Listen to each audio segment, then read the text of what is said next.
Cukup menarik melihat pergerakan emas dalam 3 hari terakhir, terutama kalau Anda simak dengan pergerakannya yang relatif lebar dengan range yang cukup luas. Jadi harap berhati-hati, saya ingatkan kepada Anda, terutama untuk Anda yang ekuitasnya tidak mencukupi atau relatif terbatas, baiknya Anda tetap menggunakan risk management apapun yang terjadi, karena kemungkinan potensi swing high, swing low masih cukup lebar. Anda lihat di hari Senin, Selasa, Rabu, kurang lebih dengan range yang cukup besar. Range pertama di hari Senin kita mendapati 60-65 poin, lalu kemudian di hari Selasa kita mendapati penurunan sekitar 100 poin.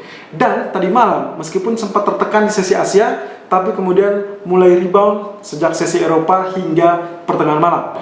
Dan sekarang pertanyaannya, apakah ini akan rebound berlanjut, artinya kenaikan kembali terjadi, atau justru hanya rebound sementara kemudian kembali tergelincir? Ada 2 versi yang saya ingin soroti kali ini. Versi pertama adalah setelah Februari, Maret, April, hingga kemudian di bulan Juli kemarin kita mendapati area kenaikan sebagai elite wave 1, 2, 3, sampai 5. Dan juga saya sempat menyodori tentang kemungkinan potensi ABC, di mana potensi impulse yang sudah selesai, berarti kita akan mendapati 3 pola corrective wave ABC atau ABC. Artinya kalau misalkan itu yang terjadi, berarti pola penurunan kemarin itu adalah pola A, dan kemungkinan pola hari ini, kalaupun ada rebound, berarti itulah pola B. Dan nantinya akan dilanjutkan dengan pola C jika misalkan kenaikan relatif terbatas. Artinya koreksi masih akan ada. Dan ingat, saya masih menyoroti ini sebagai koreksi. Setelah kemarin, tentunya Anda simak di Gold Outlook, saya menyoroti dari beberapa poin-poin yang sempat saya sampaikan di webinar. Dan juga kita sempat kupas faktanya di lapangan, kita belum mendapati sinyal bahwa Fed menarik stimulus ataupun tapering. Bahkan tadi malam, beberapa petinggi dari Fed sendiri mengatakan bahwa ekonomi belum ada dalam fase pemulihan yang cukup stabil. Sehingga potensi ini masih mengisyaratkan bahwa Fed masih akan tetap dalam program pinjaman atau bahkan program suku bunga rendah. Nah, di sudut pandang yang kedua, ada kemungkinan potensi apa yang sempat kita gambarkan dengan impulse wave 1, 2, 3, 4, 5 dari elliott wave, justru kita belum mendapatkan wave kelimanya, karena kemungkinan potensinya bisa saja penurunan kemarin itu adalah wave keempat sebagai area correction. Artinya kalau memang itu adalah wave keempat, berarti kita akan berhadapan dengan wave kelima yang bisa saja kalau misalkan titik 3 dari area wave ketiga tersebut berada di 2075, berarti kita akan mendapatkan area lebih tinggi dari area tersebut. Cukup menarik bukan? Oke. Kita lihat dalam technical view kali ini, saya rasa akan cukup menarik untuk potensi-potensi kedepannya. Mengingat rilis data ekonomi nanti malam hanya berkutat kepada import price index dari AS dan juga masih menyoroti faktor-faktor geopolitik yang terjadi. Technical view 13 Agustus 2020. Irban untuk Agrodana. Technical View Gold 13 Agustus 2020 per jam 11 lewat 23 menit waktu Indonesia bagian Barat. High 1942.60 dan low 1912.70.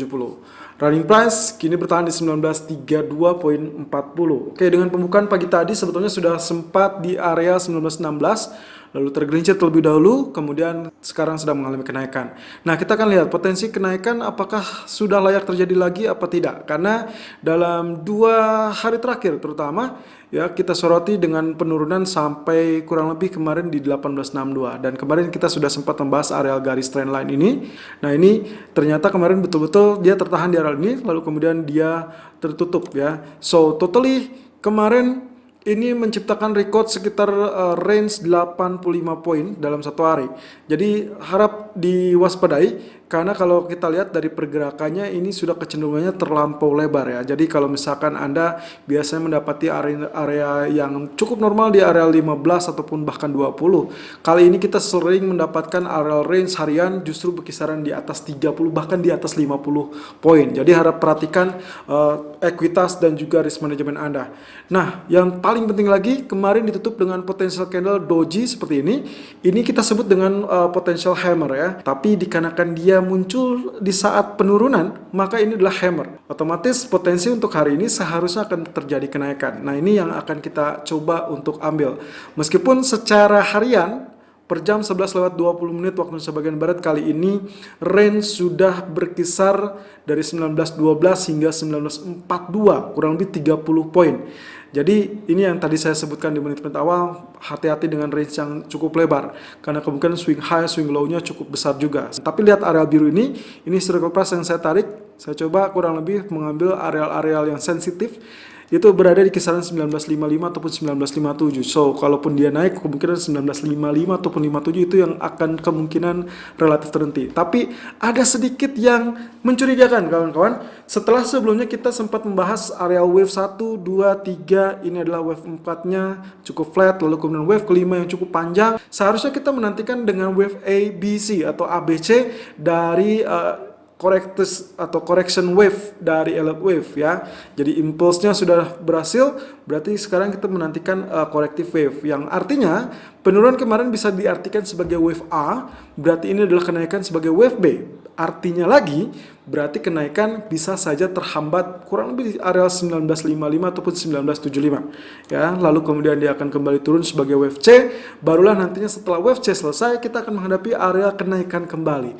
Yang kedua, yang lebih mencurigakan lagi, ada beberapa versi, bisa saja kalau misalkan kita pandang, Anda perhatikan ya, secara big trendnya. Nah, kalau misalkan asumsi yang tadinya kita perhitungkan ini wave 1, wave 2, wave 3, saya bisa saja mengasumsikan ini adalah sebagai wave 1. So, kalau misalkan saya melakukan ini, maka kemungkinan wave keduanya adalah di area ini. Area flat ini adalah area wave kedua. Artinya ini adalah bullish flag sebagai padu padanan antara wave 1 dan juga wave kedua. Yang artinya lagi kenaikan kemarin yang mencapai 2075 itu adalah area wave ketiga kita. Mengerti maksud saya? Jika kita melihat dari sisi yang lain, maka wave 1, 2, 3 dan penurun kemarin itu adalah wave keempatnya. Artinya 50% area ataupun sedikit tail di bawahnya itu merupakan wave keempat dan kali ini kita akan menantikan wave kelima lanjutan. Artinya kenaikan akan berpotensi bisa jauh lebih tinggi dari 2075. So, perkiraan saya kalau misalkan kita mendapati kabar baik dari kelanjutan paket stimulus yang akan dilakukan atau negosiasikan oleh Kongres saat mereka kembali dalam masa reses dan juga faktor geopolitik lainnya, maka kemungkinan potensi wave kelima kita akan mendapatkan daripada wave A, B, C dalam corrective wave, Elliott wave. Di grafik 4 kalau kita lihat potensi pergerakannya lagi-lagi Fibonacci Fan yang kita gunakan kemarin cukup ampuh dan termasuk juga areal garis merah ini masih cukup ampuh dan kemarin kita sempat men-share tentang harusnya mencari kembali areal buy on dip dan kurang lebih 1980 itu sudah sangat baik ya. Oke, kemarin sempat saya men-share tentang areal-areal buy on dip yang seharusnya sudah mulai dilakukan 1880 kemudian 1862 atau 1859 sampai 1862. Lalu kemudian area ketiga adalah 1835 ataupun 1837. So, areal 1 dan areal 2 sangat baik karena kemarin terbukti tertahan penurunan di areal 1862.70. Oke, area kenaikan sementara waktu masih tertahan di area 38.2% Fibonacci Fan yang mana juga berhimpitan dengan area historical price seperti demikian. Ini berada di kisaran 1943 ataupun 1945, jadi cukup wajar. Kemarin pun kenaikan hanya spike, lalu tail, lalu kemudian turun kembali.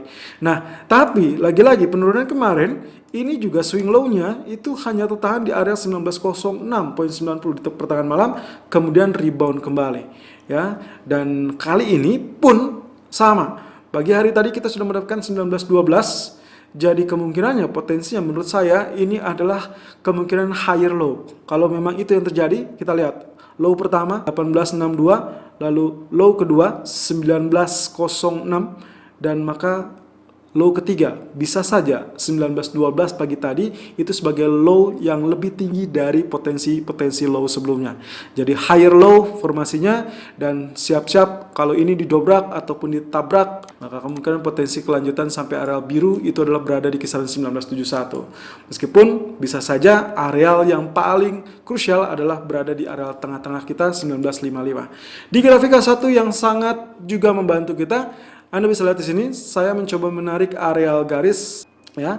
Anda bisa lihat di sini, low pertama, low kedua, dan mungkin saja ini low ketiga. Artinya kita higher low, areal terendah yang jauh lebih tinggi di berikut-berikutnya.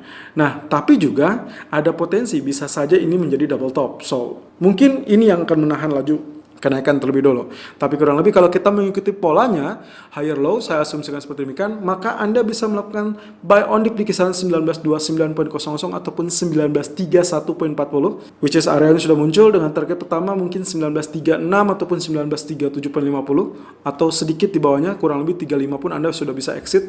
Dengan target kedua adalah 1943.00. Stop loss silakan gunakan di area 1922.20. Untuk Anda yang medium term, masih saya tetap berlaku dengan areal yang kemarin sempat saya share, ya, di mana areal yang cukup ideal kalau kita lihat dari grafik H4, sebetulnya areal idealnya akan berada di kisaran 1903 ataupun 1888. So ini kurang lebih teritori yang cukup ideal untuk Anda melakukan buy on dip strategi medium term. Selalu gunakan stop loss dan risk management sesuai dengan equity dan strategi trading Anda. Irfan untuk Agrodana.